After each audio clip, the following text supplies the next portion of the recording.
Oke, selamat pagi semuanya. Selamat pagi Kak Oke, Gun. nih ada Pak Iwan Moritz yang nanti akan menemani saya.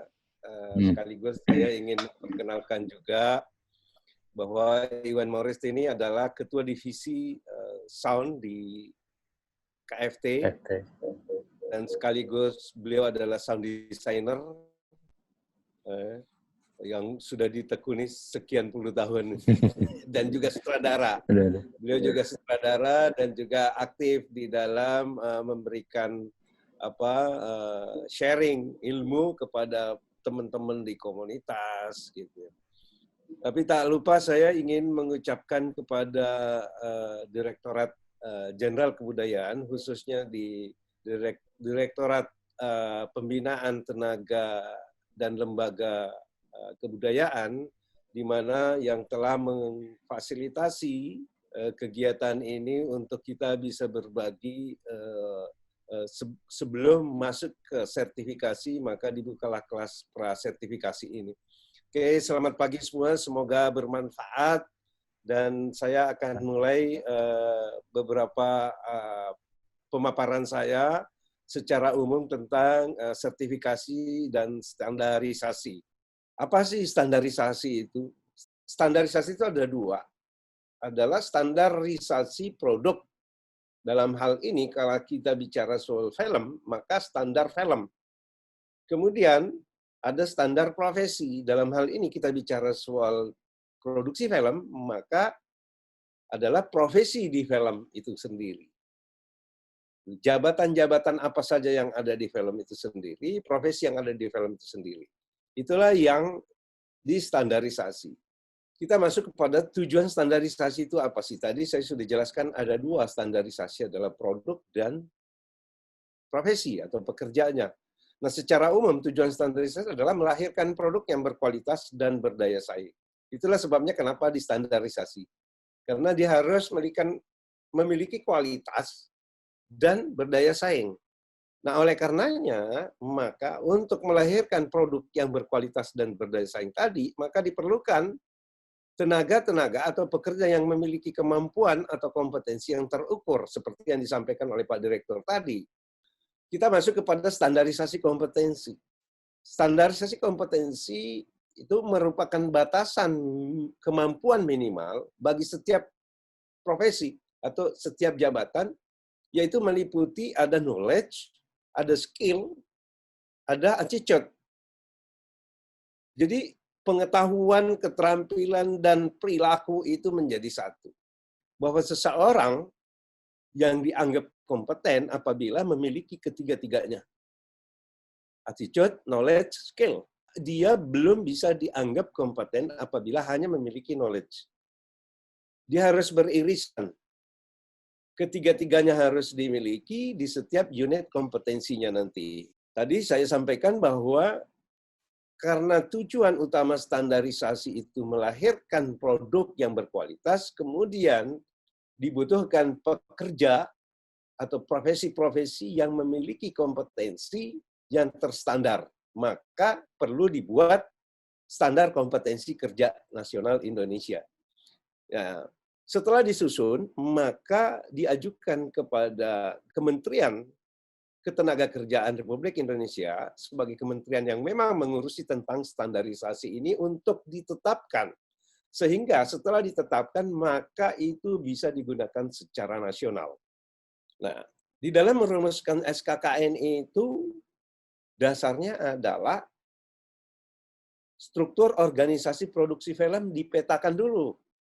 Nah, teman-teman dari stakeholder perfilman yang tadi itu, dari unsur bisnis, usaha, dari unsur profesi, industri, pendidikan, itu merumuskan dulu, memetakan dulu struktur organisasi produksi film kita seperti apa.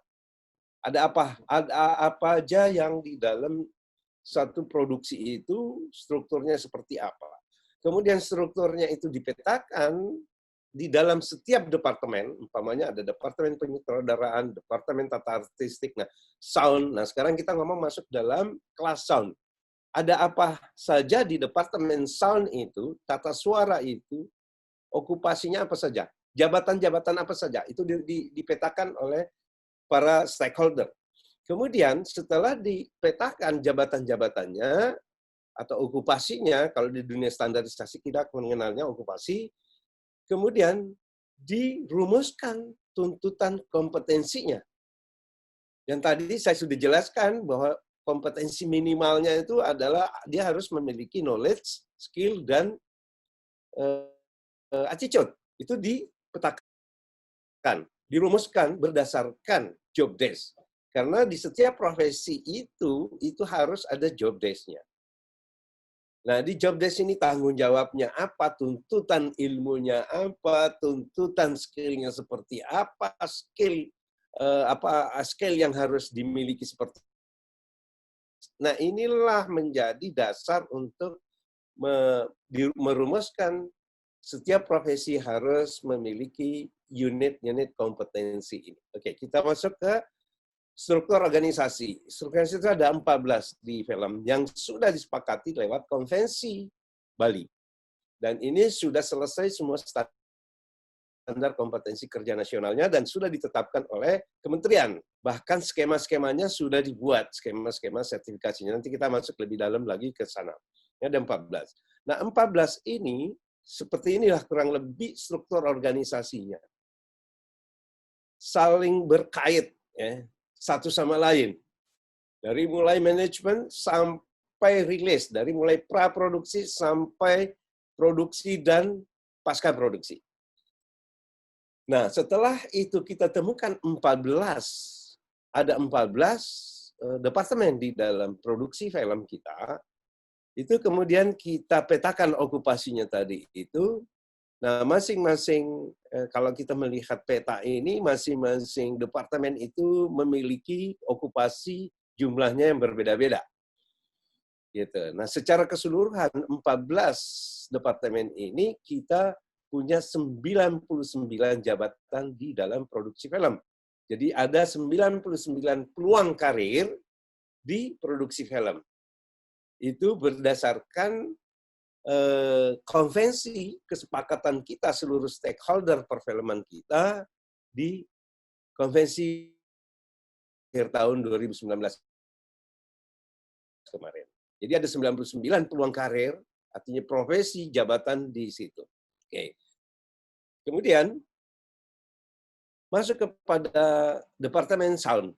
Nanti lebih jelas apa aja di sound ini, nanti Mas Iwan akan lebih menjelaskan. Dari 14 standar kompetensi yang sudah ditetapkan tadi itu, kemudian kita melakukan pemetaan okupasi tadi itu, terus ditetapkan kualifikasi daripada setiap okupasi. Ada kualifikasi kerja nasional Indonesia, itu di bidang perfilman, itu ada 6 level, yaitu dari level 2 sampai 7. Menyusun KKN ini, dasarnya ini. Jadi di dalam pendidikan berbasis keilmuan itu sudah, ini Perpres ya, ini berdasarkan Perpres nomor 8 kalau nggak salah. Nah, pendidikan berbasis keilmuan itu sekolah menengah umum ada di level 2. Kemudian S1 itu ada di level 6. S2 ada di 8, S3 ada di 9. Nah, kalau melewati pendidikan berbasis itu SMK di 2, D1 di 3, D2 ada di 4, D3 ada di 5, S1 ada di 6, terus S2 ada di 8, S3 ada di 9. Kemudian di program profesi, yaitu hanya satu di profesi, ini biasanya pengakuan-pengakuan, terus spesialisasi ada di 9, profesi itu ada di 7. Nah, ini yang paling penting, karena di dunia perfilman kita, itu hampir separuh dari pekerja film, itu biasanya masuk di jalur non-formal, dari jalur pengembangan, dari pengalaman. Gitu. Ada banyak teman-teman yang menekuni film, itu disiplin ilmunya berbeda. Bukan dia pendidikannya mungkin di bidang lain, tetapi dia menekuni film. Itu banyak sekali. Nah, sehingga untuk menentukan ini, itu ada jalur pengembangan karir. Nah, inilah yang nanti menyetarakan seperti yang tadi sudah saya petanya itu, umpamanya sound designer itu, dia ada di level apa. Nah, sound designer kalau tidak salah itu ada di level 7. Jadi disetarakan dengan S1. Profesi, sudah masuk ke dalam profesi.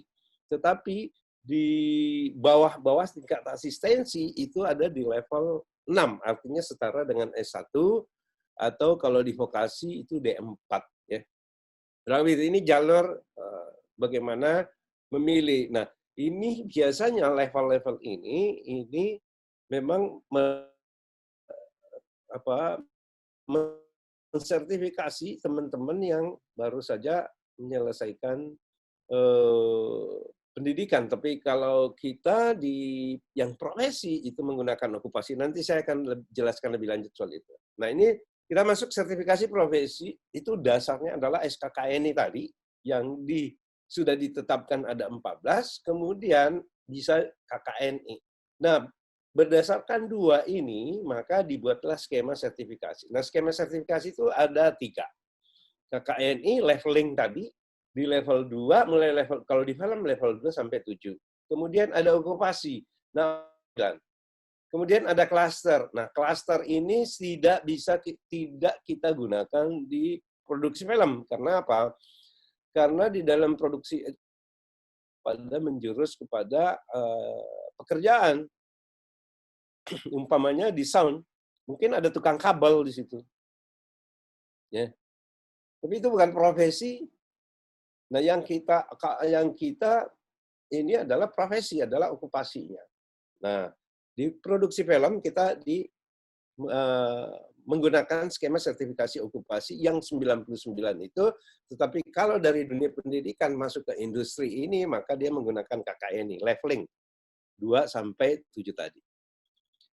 Oke, itu kurang lebih tentang standarisasi sampai SKKNI dan kemudian diokupasi, kemudian di skemanya. Nah, sekarang kalau semuanya itu sudah selesai, infrastrukturnya itu semuanya disiapkan dan kita mau masuk ke dunia sertifikasi, maka pertanyaannya manfaat sertifikasi itu apa? Ini sering sekali muncul.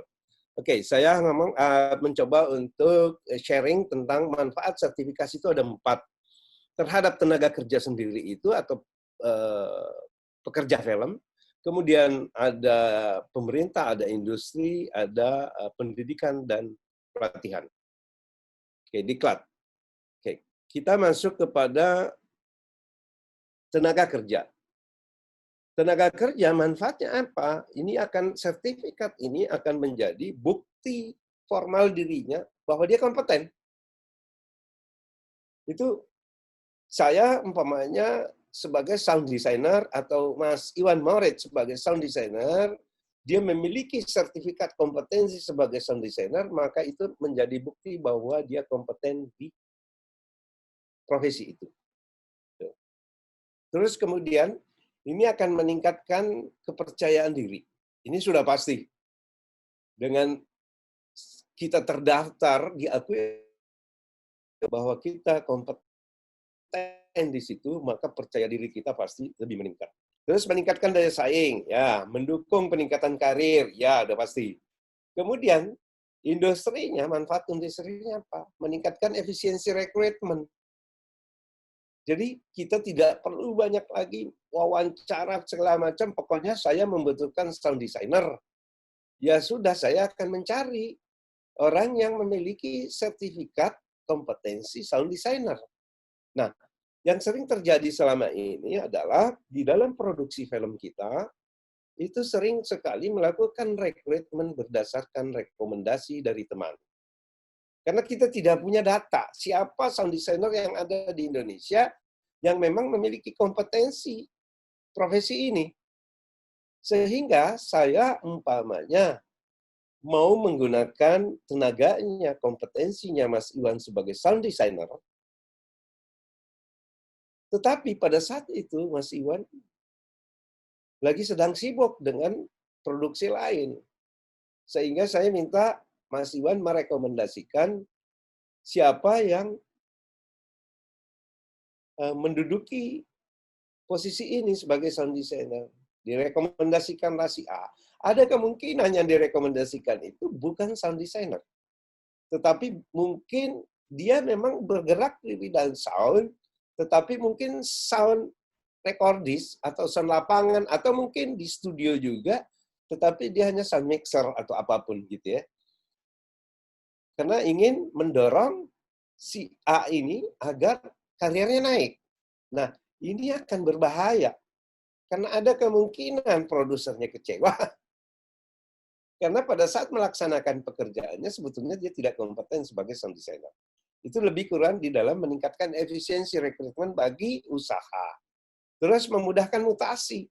Nah, kalau di dalam studio, itu kalau jelas kompetensinya semuanya jelas, maka melakukan mutasi itu jauh lebih mudah. Jangan orang dimutasi ke tempat lain yang di luar daripada basic kompetensinya. Terus meningkatkan produktivitas, sudah pasti ini sangat menguntungkan dan bermanfaat buat industrinya sendiri. Terus memudahkan pengaturan remunerasi. Nah, ini juga sering sekali persoalan ini menjadi masalah. Kemarin ada beberapa pertanyaan, berapa sih honor editor di kelas editor, berapa ini? Ini bisa menjadi, karena ada tadi level-level tadi, kita bisa mengacu kepada itu. Terus meyakinkan klien, ini juga pasti. Pada saat saya mendapatkan proyek, dan di daftar krunya, saya munculkan adalah bahwa pekerja-pekerja ini adalah orang-orang yang sudah certified, maka klien pasti yakin bahwa secara teknis produksi ini pasti bagus. Karena semuanya sudah terukur. Tinggal lagi bagaimana gagasan-gagasan itu dimunculkan pada kliennya. Jadi satu poin itu udah selesai. Oke. Sekarang pemerintahnya, manfaatnya apa? Manfaatnya adalah memudahkan audit kualitas SDM. Jadi kalau pemerintah kita ingin mengembangkan perfilman Indonesia, maka dari ini itu apa yang harus dikembangkan? Gitu. Di bidang mana dari 14 ini, dan di profesi-profesi apa yang perlu dikembangkan? Terus inisiatif seperti apa itu jauh jelas kena data. Jadi memudit gitu ya. Terus memudahkan akreditasi lembaga diklat. Kemudian meningkatkan produktivitas dan daya saing nasional. Ini sudah pasti karena tujuan utamanya tadi itu adalah mendapatkan produk yang berkualitas dan memiliki daya saing. Terus memudahkan pengaturan MRA, Mutual Recognition Agreement, dengan negara-negara lain. Pada saat kita ingin melakukan joint production, maka persoalan sertifikasi, apalagi kita sudah masuk di dalam globalisasi, ini sudah tidak mungkin kita bisa menghindar dari ini. Akan itu ditanyakan. Dan ini sudah terjadi di beberapa industri lain. Industri pariwisata itu sudah ada MRA dengan negara-negara lain. Jadi kalau kita mau mengirim, ada rekrutmen, ada employee gitu, yang ditanya bukan ijazahnya. Kamu sekolah pariwisata di mana? Enggak.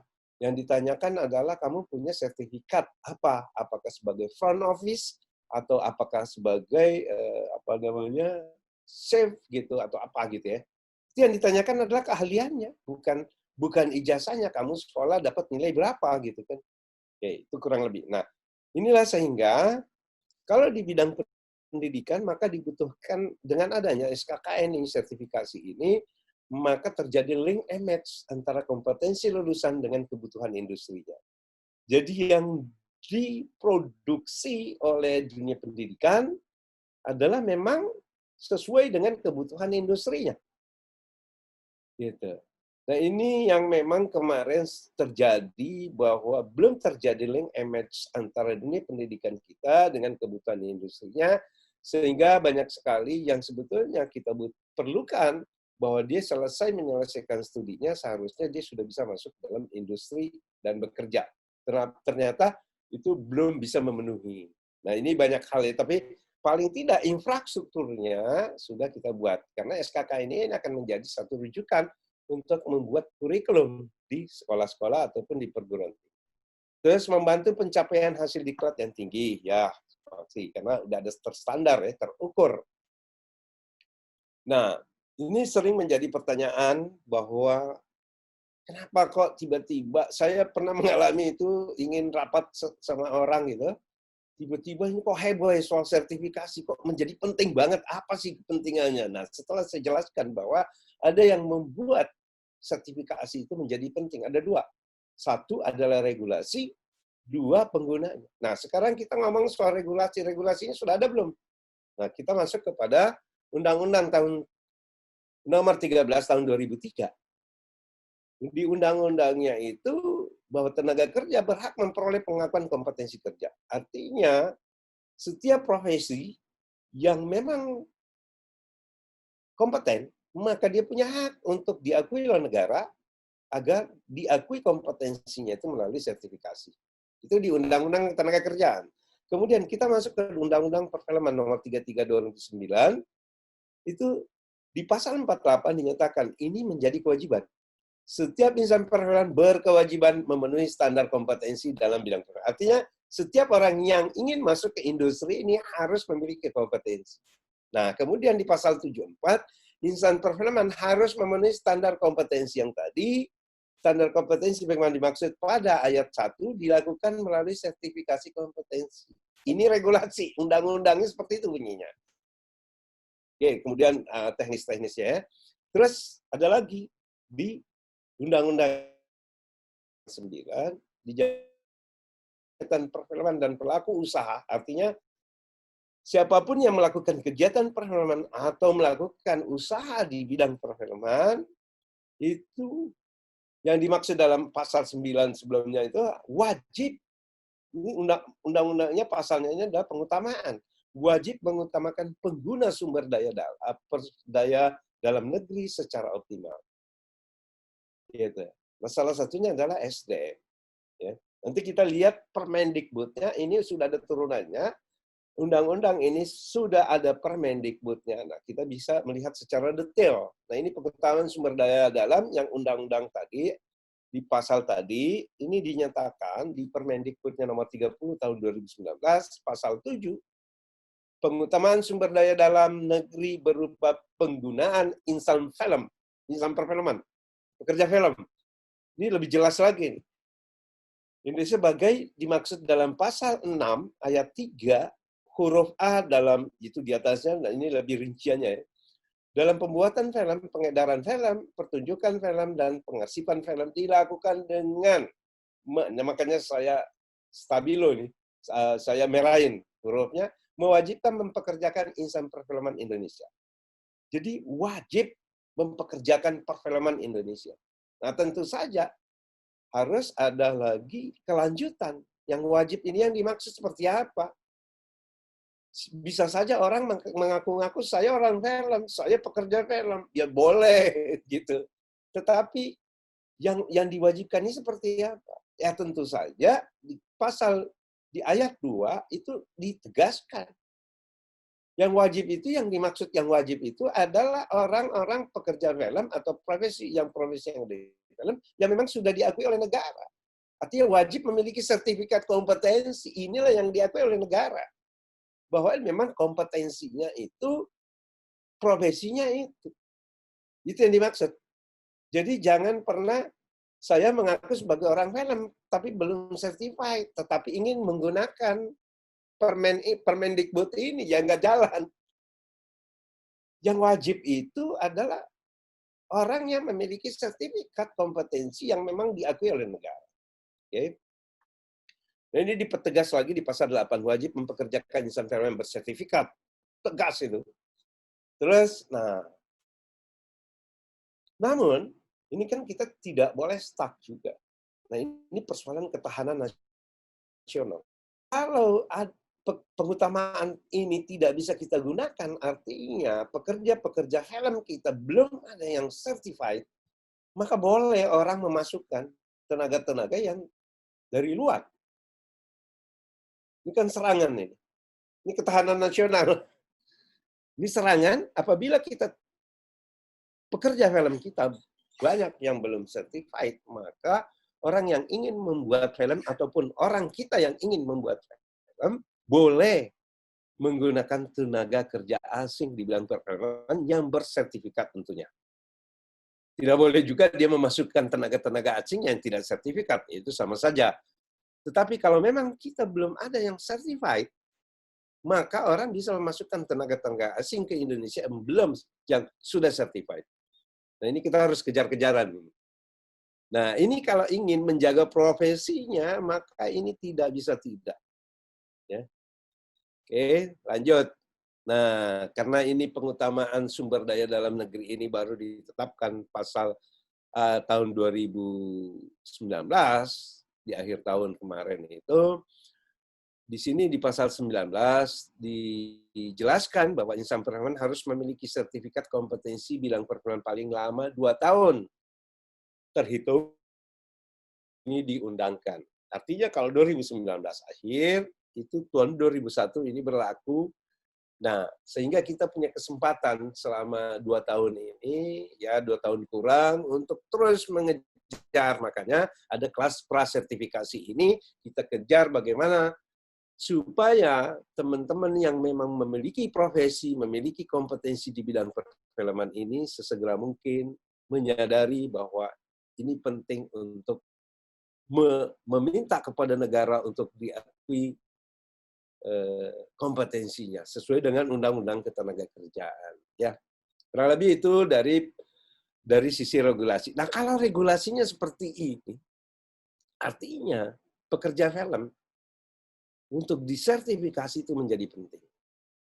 Oke, nah bagi usahanya, penggunanya ini pengguna dia harus melihat peraturan pemerintah nomor 83 dan itu tahun 2019 juga tentang kewajiban menggunakan tenaga teknis yang kompeten. Artinya yang certified.